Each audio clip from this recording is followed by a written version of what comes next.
started the company 27 years ago. It was in Washington, and the AP for APCO came from a law firm, Arnold and Porter, and we were the consulting affiliate of a law firm. That's how we started.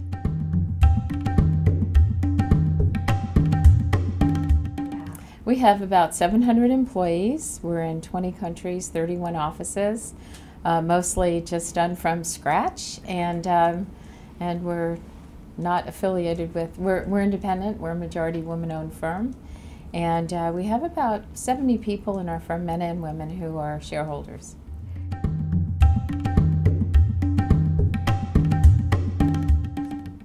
Well, I think what we tried to do was just figure out how to help others do these things, and we just kind of learned as we went and hired really good people, and that's really the key, finding people who know a lot more than you do and who can bring that to bear for the projects your clients are interested in, and then do things kind of one step at a time.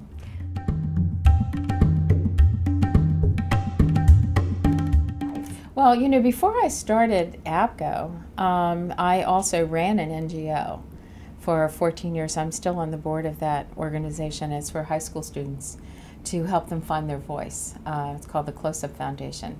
And, I think it's just always been part, I don't think of it that way. I just think about doing interesting things, and, hopefully they, whether it's for commercial purposes or not, that you're giving something back, you're creating value for other people, and it's just kind of part of what you do. And I think part of it is I'm first-generation American, and here I've had this very interesting opportunity and a chance to really participate, see the world, do some other things, and I feel like I owe a lot of people for that, or I owe society for the opportunity. So it's just something that I think we all enjoy. It makes you feel good when you can help other people, and it's I now have 10 grandchildren who kind of watch what I do, and hopefully some of this will rub off.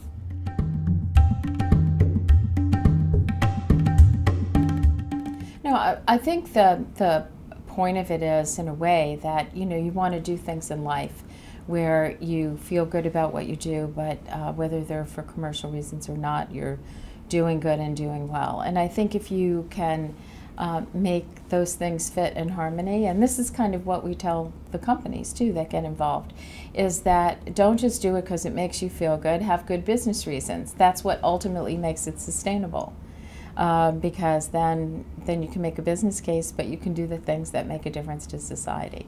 And I think that balance is really a really important balance in life.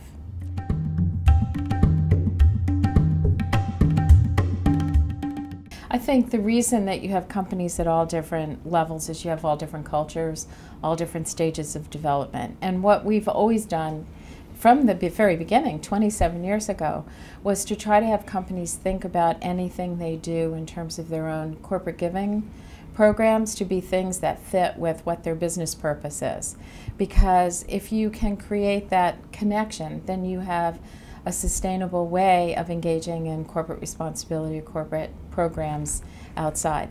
But the whole world is changing on this notion, and really corporate social responsibility, or CSR, is becoming a lot more dated concept, because a lot of the companies have thought about this as a sustainable practice. So instead of just thinking about it as something they do, they think about it as something they are. And the more progressive companies now are embedding these kind of ideas into their products, into the way they interact with the community, and this is becoming more of a combined, how do you get permission to operate? How are you seen as a responsible company that people want to buy from or work with?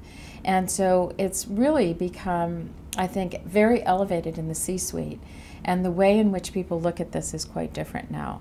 So I think what we advise companies is start small, make sure you can walk the talk, make sure you get comfortable with what you're trying to do and how it fits in the vision of your company, so it's authentic and you're not just doing this as a kind of a PR gimmick.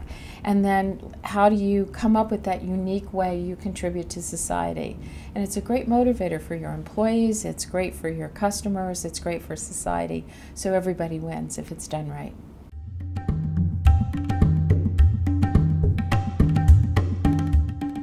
it certainly does that. And that's why it's so important to have it linked to the business interest, because it's too easy then if it's not relevant the first time something's happens in the financial area, or they have to cut, then seems expendable. If it's really done right, it becomes a central part of how you operate as a company. And think about the benefits to all of the people who are benefiting from these programs if it's definitely something they can count on, and it's something that's built into the relationship between the company and the stakeholder group that they're supporting.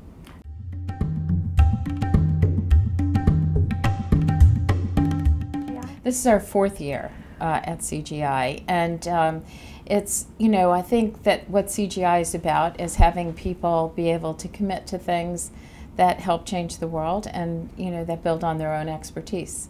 So it seemed to us that when we looked at what our commitment would be, the best commitment we could make was to use our inherent skills in the communications area to have more people know about CGI, but then to take the essence of what some of these great public-private partnerships are, these ventures, and to have a lot of other people sharing the benefits of that, to learn about it, to use them as role models, as case studies, so other people would then want to do the same thing.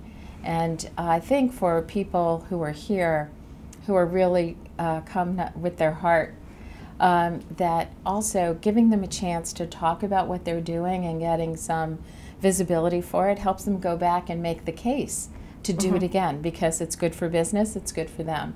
And so, I think that our whole commitment is about creating win-win situations.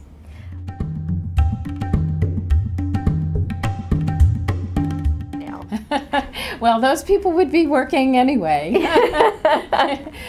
This is, I think my philosophy in running the company has always been to find things for people to do that also allows them to pursue their own passions. So, in a consulting operation, people work very hard, and I think it's an extra special benefit, even though they're working very hard here, to do something where they actually see immediate benefit from their work. And so it's not usually hard to get people to volunteer to do a little extra and come and help at CGI. I think, when you build a company from scratch and you go into market after market and you want to be able to provide services in a seamless way, you have to have people who believe in what they're doing and who have a certain commitment to excellence and to partnering and to building teams. And I think what you see here is the manifestation of that, that there are people at CGI from APCO helping companies that probably are from 5 or 6 of our offices around the world. So it's not like they're all from one office, and yet when you see them work together, you think they best buddies every day, and so that's an important part of the culture of what we do, and I think it bleeds over into the passion people have for their work at CGI.